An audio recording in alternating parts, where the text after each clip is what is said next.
सरपरोशी की तमन्ना अब हमारे दिल में है, देखना है जोर कितना बाजुए कातिल में है।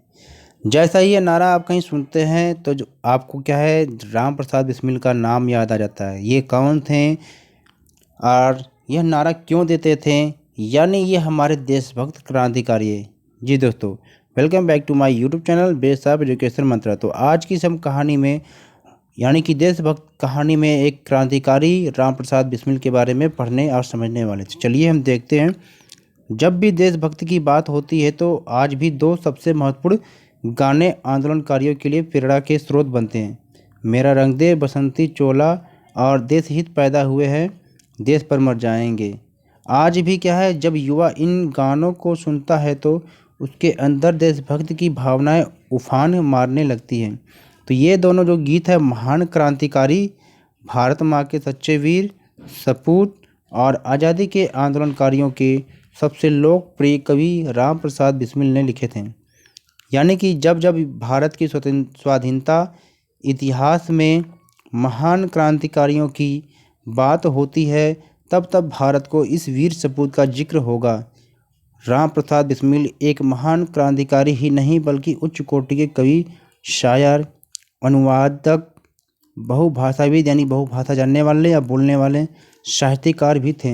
इन्होंने अपनी बहादुरी और सूझबूझ से अंग्रेजी हुकूमत की नींद उड़ा दी थी और भारत की आज़ादी के लिए केवल 30 साल की उम्र में अपने प्राणों की आहुति भी दे दी थी। यानी कि 30 साल में इन्होंने अपने प्राणों की आहुति भी दे दी थी।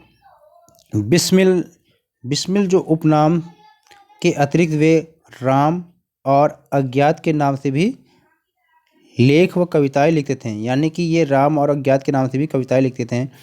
उनकी प्रसिद्ध रचना जो थी, मेरा रंग दे बसंती चोला, यानी गाते हुए न जाने कितने क्रांतिकारी देश की आज़ादी के लिए क्या लोग फांसी के तख्ते पर लटक गए थे। तो राम प्रसाद बिस्मिल ने क्या है, मैनपुरी कांड और काकोरी कांड को अंजाम देकर अंग्रेजी साम्राज्य को हिला दिया था। लगभग 11 वर्ष के क्रांतिकारी जीवन में उन्होंने कई पुस्तकें लिखी और स्वयं ही उन्हें प्रकाशित भी किया। उनके जीवन काल में प्रकाशित हुई लगभग सभी पुस्तकों को ब्रिटिश सरकार ने जब्त कर लिया था। कारण क्या था कि अगर वो एक पुस्तकें रहेंगी तो बाकी भारतीय पढ़ के भी क्या है, जोश में आ जाएंगे, इसलिए वो जब्त कर लेते थे। तो पार्टी के कार्य हेतु धन की ज़रूरत भी थी, जिसको पूरा करने के लिए बिस्मिल ने सरकारी खजाना को भी लूटा था। भगत सिंह के साथ, चंद्रशेखर आज़ाद के साथ उनके नेतृत्व में कुल 10 लोग थे, जिनमें अशफाक उल्ला खां, राजेंद्र लोहड़ी, चंद्रशेखर आज़ाद, सचिंद्रनाथ बख्शी, मनमथ नाथ गुप्त, मुकुंदी लाल, केशव चक्रवर्ती, मुरारी शर्मा और बनवारी लाल, ये सभी लोग क्या शामिल थे। तो एक घटना थी 9 अगस्त 1925 को काकोरी में क्रांतिकारियों ने अंग्रेजी जो खजाना जा रहा था ट्रेन से, उसको लूट लिया। ये लखनऊ के पास था, यानी काकोरी स्टेशन पर ट्रेन रोककर इन्होंने 9 अगस्त 1925 को सरकारी खजाना लूट लिया और 26 सितंबर 1925 को बिस्मिल के साथ पूरे देश में 40 से अधिक लोगों को काकोरी डकैती मामले में गिरफ्तार कर लिया गया और उसके बाद उन्हें क्या है, फांसी की सज़ा भी दे दी गई थी।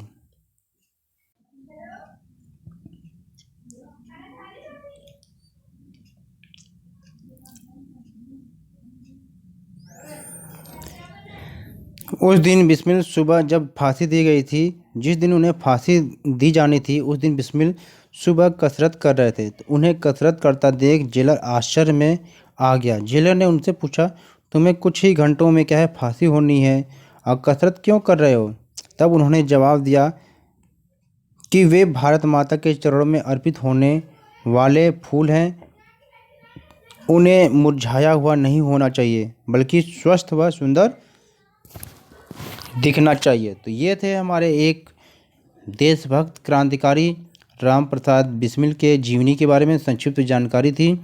तो प्लीज़ वीडियो को लाइक और शेयर ज़रूर करें और चैनल पर नए हैं तो चैनल को सब्सक्राइब ज़रूर करें। तो चलिए दोस्तों, फिर मिलते हैं एक नई वीडियो के साथ।